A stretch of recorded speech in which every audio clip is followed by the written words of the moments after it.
اعوذ باللہ من الشیطان الرجیم بسم اللہ الرحمن الرحیم وَلَقَدْ آتَيْنَاكَ سَبْعًا مِنَ الْمَثَانِي وَالْقُرْآنَ الْعَظِيمِ صدق اللہ مولانا العظیم۔ اللہم صلی علی سیدنا و مولانا محمد وعلی آل سیدنا و مولانا محمد وبارک وسلم۔ تمام دوست احباب سے درخواست ہے کہ یہ قرآن مجید کی 7 سے 10 منٹ کی ویڈیوز خود بھی دیکھیں اور دوسروں تک بھی پہنچانے کی کوشش کریں، اور ہمارا چینل بھی سبسکرائب کریں، یوٹیوب چینل، تاکہ آنے والی ہر نئی قرآن مجید کی ویڈیو آپ کو ملتی رہے۔ جزاکم اللہ خیر۔ آج کے درس میں ہم سورۃ الفاتحہ کا مقام نزول، اس کے اسماء اور اس سورت کے فضائل اور اس کے مضامین کے بارے میں پڑھیں گے۔ جو آیہ مقدسہ تلاوت کی گئی ہے، اللہ رب العالمین ارشاد فرماتا ہے وَلَقَدْ آتَيْنَاكَ سَبْعًا مِنَ الْمَثَانِي، کہ ہم نے آپ کو سبع المثانی یعنی 7 آیتیں دیں جو بار بار دہرائی جاتی ہیں، والقرآن العظیم، اور قرآن مجید بھی عطا کیا ہے۔ ابو سعید بن معلیٰ رضی اللہ تعالی عنہ فرماتے ہیں کہ میں نماز پڑھ رہا تھا کہ دوران نماز آقا علیہ السلام نے مجھے بلایا، لیکن میں نماز ہی کے اندر مشغول رہا۔ نماز سے فارغ ہونے کے بعد آقا علیہ السلام کی بارگاہ میں حاضر ہوا، سلام پیش کیا تو آقا علیہ السلام نے ارشاد فرمایا کہ کیا اللہ تعالیٰ یہ نہیں فرماتا استجیبوا للہ وللرسول اذا دعاکم، کہ جب تمہیں اللہ اور اللہ کا رسول بلائے تو فوراً آ جایا کرو؟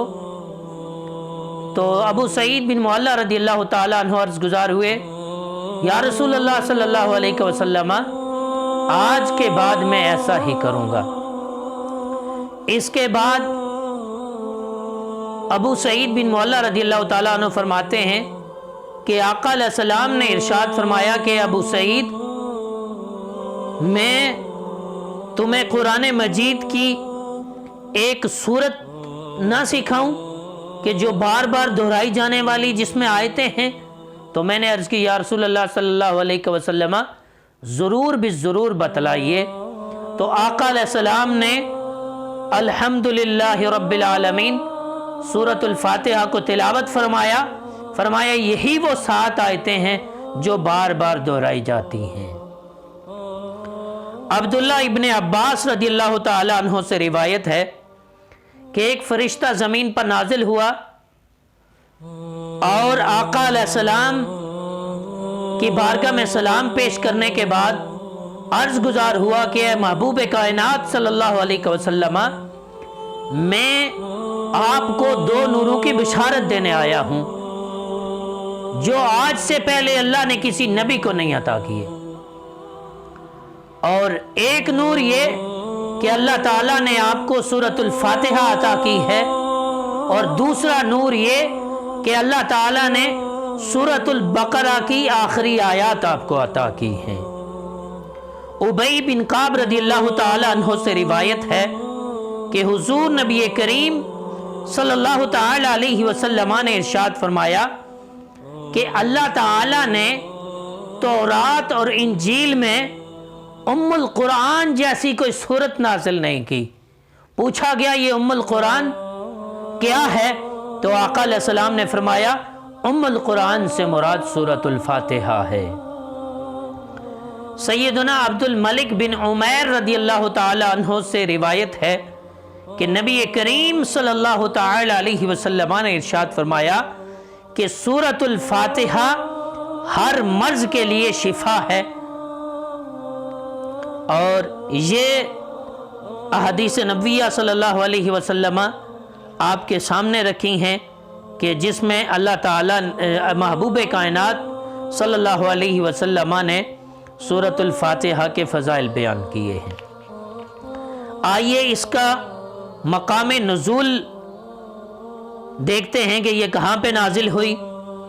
تو سورۃ الفاتحہ کو سبع المثانی اس لیے بھی کہا جاتا ہے کہ یہ 2 مرتبہ نازل ہوئی۔ پہلی بار جب آقا کریم صلی اللہ علیہ وسلم مکہ المکرمہ میں تھے تو اس وقت یہ نازل ہوئی، اور دوسری بار جب مدینہ المنورہ میں تھے تو اس وقت یہ نازل ہوئی۔ اس لیے اس سورت کو سبع المثانی کہا جاتا ہے، اور بار بار دہرائی جانے والی سبع المثانی اس کو اس لیے بھی کہا جاتا ہے کہ یہ سورت نماز کی ہر رکعت میں پڑھی جاتی ہے، اس لیے بھی اس کو سبع المثانی کہا جاتا ہے۔ اور اس کے اسماء کی طرف آتے ہیں کہ سب سے پہلے اس کو فاتحہ کیوں کہا جاتا ہے؟ اس لیے کہ اس کے قرآن مجید کا آغاز اس سے ہوتا ہے۔ فاتحہ کا مطلب ہے کھولنا۔ جب آپ قرآن مجید کو کھولتے ہیں تو سب سے پہلے سورۃ الفاتحہ آتی ہے، اس لیے اس کو سورۃ الفاتحہ کہا جاتا ہے۔ اور سورۃ الحمد بھی اس کا ایک خوبصورت نام ہے، اور حمد اس لیے اس کو کہا جاتا ہے کہ اس سورت کی ابتدا الحمدللہ سے ہوتی ہے۔ اور سورۃ الفاتحہ قرآن مجید کی اصل ہے، اس بنا پر اس سورت کو ام القرآن بھی کہا جاتا ہے اور ام الکتاب بھی کہا جاتا ہے۔ اور اس کے مختلف اسماء سورۃ الکنز، سورۃ الوافیہ، سورۃ الکافیہ بھی ہیں، اس لیے کہ دین کے بنیادی امور اس میں بیان کیے گئے ہیں، اس لیے اس کو سورۃ الکنز، سورۃ الوافیہ اور سورۃ الکافیہ بھی کہا جاتا ہے۔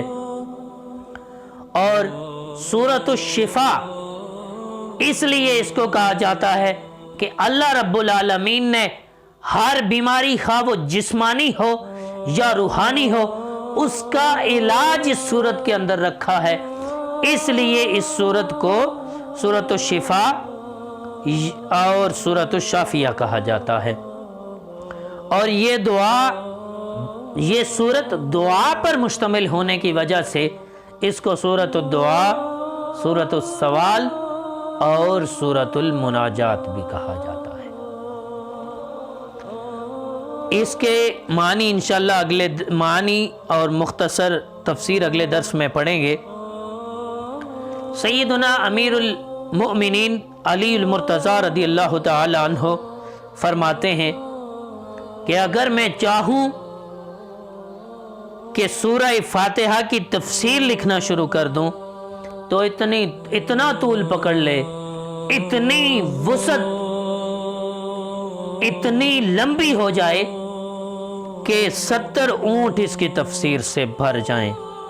تو آپ اندازہ کیجئے کہ اس سورت کے اندر اللہ رب العالمین نے کتنے خزانے، کتنے اسرار اور رموز پوشیدہ کر رکھے ہیں کہ کوئی صاحب اسرار ہی سمجھ سکتا ہے کہ اس کے اندر اللہ رب العالمین نے کتنے خزانے جمع کر رکھے ہیں۔ اب اس کے مضامین کی طرف آتے ہیں کہ اس سورت میں سب سے پہلے اللہ تعالیٰ کی حمد و ثنا کا بیان ہے، اللہ تعالیٰ کے رب ہونے، اس کے رحمان اور رحیم ہونے اور قیامت کے دن کے مالک ہونے کا بیان ہے۔ اور تیسرا مضمون اس کا یہ ہے کہ عبادت کا مستحق صرف اور صرف اللہ ہی کی ذات ہے، خواہ وہ عبادت مالی ہو، قولی ہو، فعلی ہو، وہ صرف اور صرف اللہ تعالیٰ ہی کے لیے کی جائے گی۔ حقیقی مددگار، حقیقی مالک بھی اللہ تعالیٰ ہی کی ذات ہے۔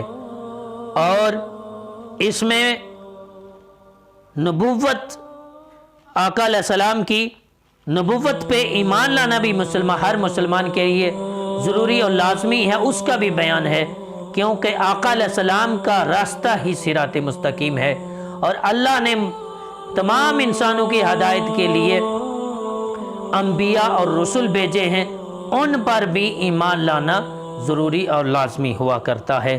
اور آخر میں دعا کے آداب سکھائے گئے ہیں کہ جب بھی تم مالک کے حضور دعا مانگو تو پہلے اس کی تعریف، اس کی توصیف، اس کی حمد بیان کرو، اور اس کے بعد تم اللہ رب العالمین کی بارگاہ میں دعا کرو۔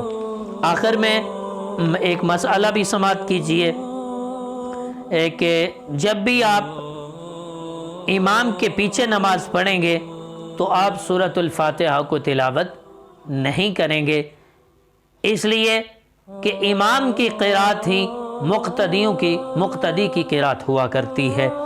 اللہ رب العالمین ارشاد فرماتا ہے وَإِذَا قُرِئَ الْقُرْآنُ فَاسْتَمِعُوا لَهُ وَأَنصِتُوا لَعَلَّكُمْ تُرْحَمُونَ، جب قرآن مجید پڑھا جائے تو اسے غور سے سنا کرو اور خاموش رہا کرو تاکہ تم پر رحم کیا جائے۔ اللہ رب العالمین سے دعا ہے کہ اللہ رب العالمین عمل کی توفیق عطا فرمائے۔ وآخر دعوایا ان الحمد للہ رب العالمین۔